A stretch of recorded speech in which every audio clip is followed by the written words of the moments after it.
Today, let's talk about how to make your 4th of July celebration feel extra special without it costing you a fortune. That's because this year we're celebrating 250-year birthday.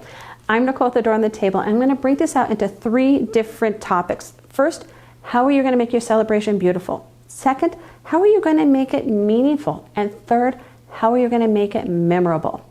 Now let's dive into the first one, which is how are you going to make your celebration beautiful?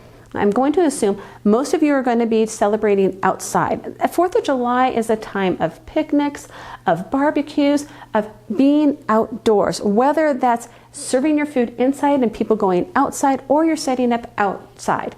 With that, I want you to this year try to avoid paper and plastic because we want to elevate. This is a 250th birthday. Let's bring out our serving platters. Let's bring out the things that you use indoors and use them outside. Now, to help us spend less and to not spend a fortune, I want you to shop your home first. And let's start at the base of what we're going to be working on, whether it's your buffet table or wherever you're going to be serving your food. You want to cover it, which means a tablecloth or something that you could use as a tablecloth. For example, there is your typical white tablecloth. If you don't have a white tablecloth, I bet you're going to be able to run down to your local thrift store and pick one up for just a few dollars. And when you think about how inexpensive it is to thrift a white tablecloth, it's probably going to be less than what you can go get at your local dollar store. And if you don't want to keep it, once you're done with your event, wash it and then just go back and redonate it to the local thrift store. All right, other options for your tablecloth. If you have your red and white check picnic cloth, tablecloth, wonderful for 4th of July. Another one that is always great for the 4th of July is gingham or blue and white check. This definitely has that Americana feel to it. Other options is if you want to use a table runner. I found this one at Sur La Table. It's on clearance. I think they are still selling it, so I'll make sure I put a link to it down below, and I'll actually have links to everything else down below too.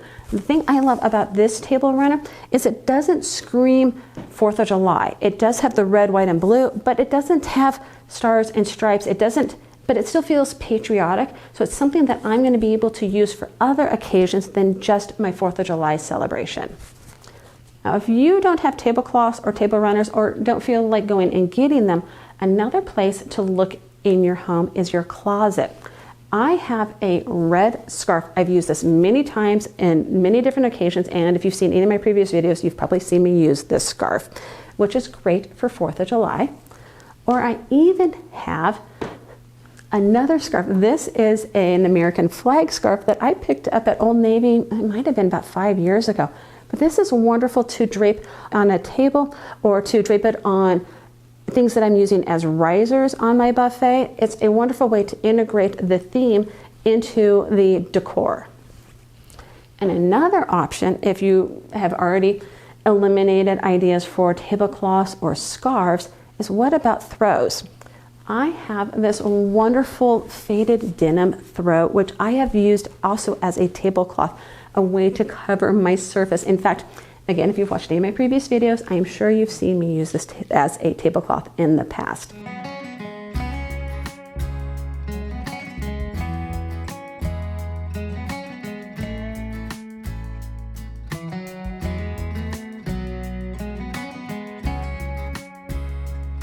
In making your 4th of July celebration feel special and beautiful, you want to use kind of the good stuff, maybe not the really good stuff, but you want to use your ceramics, your metals, your wood bowls. You want to try to not use paper and plastic. Now, again, shop your kitchen. What do you have that you can serve the different dishes in or on? Do you have white serving pieces? I love white serveware because of the versatility of it. You can use it for any holiday, any occasion, and then you can mix and match it with different pieces. I have an oval platter right here. I have a rectangular one as well. Both of these I found while thrifting that they work well, obviously, on a 4th of July table. Maybe you are picking up a fruit platter at your local grocery store. Instead of taking that plastic tray with the fruit on it, take the fruit out of the platter and put it onto a nice platter like this. It's really going to help elevate the look of your presentation. Other things that are wonderful for 4th of July celebrations: silver plate. It is huge right now. In fact, if you go looking or trying to thrift it, you almost can't find any silver plate because people are not donating it the way they used to, or if it's donated, somebody's snatching it up right away. Other things that lend themselves to 4th of July: baskets. They have a very Americana feel to them. Or other metals like brass and gold. If you have any serve pieces that are brass or gold, they are a wonderful addition to your decor, to your table. If you're going to be doing a food buffet table, I have quite a few different videos on them, what to do and what not to do. I'll make sure I put links to those down below.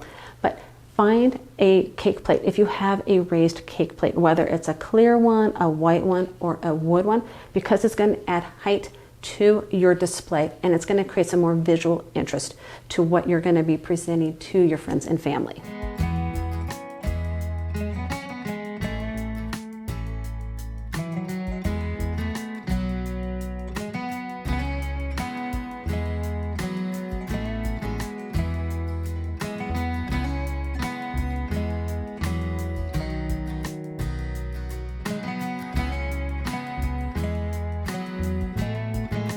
Another thing to add beauty to your celebration is by using flowers in vases.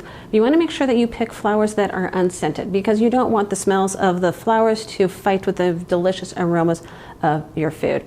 You also probably have quite a few vases around the home, whether they're white milk glass, clear, blue, red, maybe a combination of. Gather what you have and see what you're going to be able to use outside.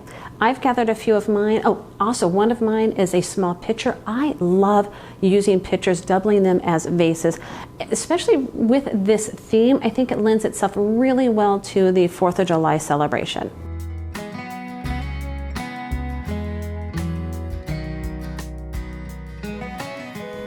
While we're making our celebration beautiful, let's also talk about how we're going to make it meaningful. What are we going to be able to do to make it feel special? Add that meaning to it, especially since it is celebrating 250 years. First, which I think probably is a no-brainer, is using American flags in your decor, spacing them out around whatever you've got going on, outside or inside. And you can pick up small flags in bundles. For example, I've got these right here. You can take them and put them in your vases. Really helps add to that celebratory feel, that patriotic feel.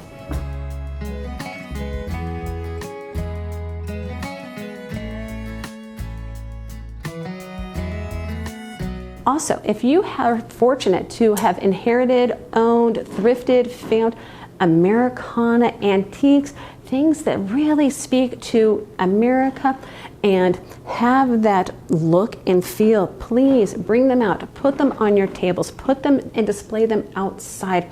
This is the time to really showcase those pieces. Don't keep them hidden. You want to show them off. I mean, America is only turning 250 once. No, those are a great thing too that's going to help add meaning to your celebration. Now, there's other decor that you can also integrate that's going to make it feel special. I have some DIY rockets that I did years ago. I think they are so cute. They definitely have that theme, that feeling to them, and then I can take and integrate them around outside. I can put them in vases, which, speaking of something that's really cute that definitely speaks to America, are mason jars. Look at these jars that Ball came out with. I'll put a link to them down below, but check out the stars. They're perfect for this holiday. You could take something like these DIY rockets. By the way, I will put a link to these down below for you. But you could take and put them in one of these mason jars, set it around as decor, put it on your table, put it someplace else. It just kind of helps give that fun, festive feeling. Other things that you can do is use strips of fabric that have red, white, and blue. This is a bandana that I used to have, and I broke it into strips. I also have a blue and white gingham, a red and white stripe.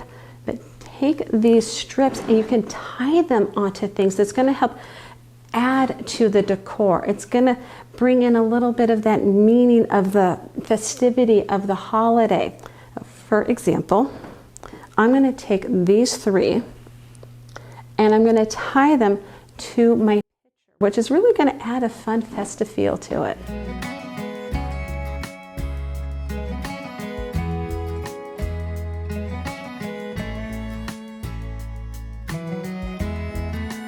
Another idea I have that I think is so cute and so fun, I'm patting myself on the back for it, is taking those same mason jars. When your guests arrive, if you have the mason jar with a straw and maybe their own flag inside of it, I really wanted to get sparklers and put them inside of the jars, but unfortunately I can't find any sparklers. I have a feeling they're not allowed right now where I live, so they're not being sold. But imagine a sparkler, the flag, the straw, the mason jar. So this is going to be your guest's own personal jar to drink out of. But then you can take either one of those strips that I was just showing you, or you can take some ribbon and you're going to tie it around the mason jar, and then you're going to have Sharpies available so your guests can write their name on the ribbon. Or if you know in advance your whole guest list that's coming, you can do this in advance and have it ready for them when they arrive. Talk about memorable and meaningful, something that they can bring with them and that they can hold on to the whole time that they're there.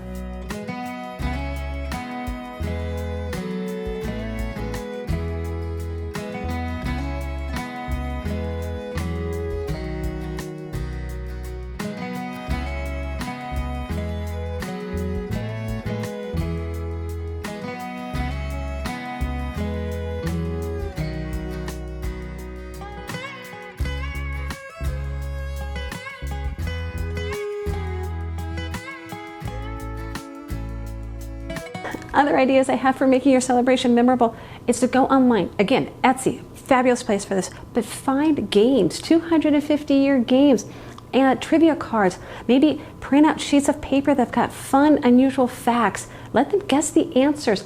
Take a bowl, fill it with trivia cards, things that you can download from Etsy, print out, and then your guests can have fun pulling those out of the bowl or maybe basket and asking each other the questions to see if they know the answers. You know, it's going to be really fun, especially if you're throwing some American history in there, maybe some pulp culture stuff, but things that really represent and speak to America. I think that'd be a really fun and meaningful thing that you could do for the holiday. If you're going to have young children at your gathering, make sure that you have something specific for them. Maybe a really cute, easy craft project that they can sit down and do either with a family member or maybe even just by themselves. But it'll give them a little something extra to be able to do. Like maybe the firecrackers that I showed you. These are a real easy DIY that kids would have fun doing. Or have games, have lawn games, cornhole, other things that guests can play and participate in that's going to give some activity that they're going to be able to enjoy instead of just standing around and mingling and chatting with each other. Think about games, think about crafts. What are some things that you're going to be able to do that are going to have meaning but also be able to bring everybody together? Which is what's going to lend to number 3, which is making your gathering memorable. Because when you can get your guests to mingle with each other, connect with each other, especially if maybe they're not a close-knit group, you've got people from one group and people from another group, and they don't know each other very well, by bringing them together with those different activities, it really can make the gathering, your party, a lot more memorable. Speaking of memorable, with this being a 4th of July celebration, have a playlist set in advance, something that's going to be playing patriotic music. Now, it doesn't have to be completely filled with only patriotic music, but make sure you get a couple of those songs interspersed in there, especially towards the end of the evening. If you're someplace that there's going to be fireworks or that you are allowed to have fireworks yourself, it's really fun to have patriotic music going on during the fireworks. One of my favorite ways to give meaning to any celebration is to have welcome signs and food tent cards. There are so many different options that you can find on Etsy. I'll put links to these down below, but they really help elevate the whole gathering. When your guests walk in and there's a really cute welcome sign that's greeting them to the 250th USA birthday, or the food tent cards that are identifying the different foods that you have on the table and maybe dietary restrictions. Also, make sure that you print out blank ones so your guests who are bringing their own food dishes can fill them out and add them to the table. And one of my favorite ideas, which I kind of spoke to earlier with sparklers, is having a basket of sparklers for the end of the evening. There's some really cute tags on Etsy. I'll put links to them down below, but you can put those tags on the sparklers and then make it fun for your guests. Put them in a basket, put them in a really cute vase so they can go and grab a sparkler at the end of the evening, and you guys can all enjoy lighting them and celebrating America's 250th birthday together. One thing that you do need to remember is that celebrations are not remembered because of how they look. It's because of how your guests felt when they left. What was so memorable for them? What did they enjoy? Because it's that feeling that they're going to leave with, that they're going to remember it being a fabulous gathering. And you can do everything you want to make it beautiful, but honestly, it's the time that they have with each other is what's going to make it memorable. I'm Nicole with Adorn the Table. If you enjoyed my video, please give me a thumbs up. It really helps my channel. Don't forget to subscribe so you don't miss the next one. And thank you so much for hanging out with me today. I look forward to seeing you next time. Bye.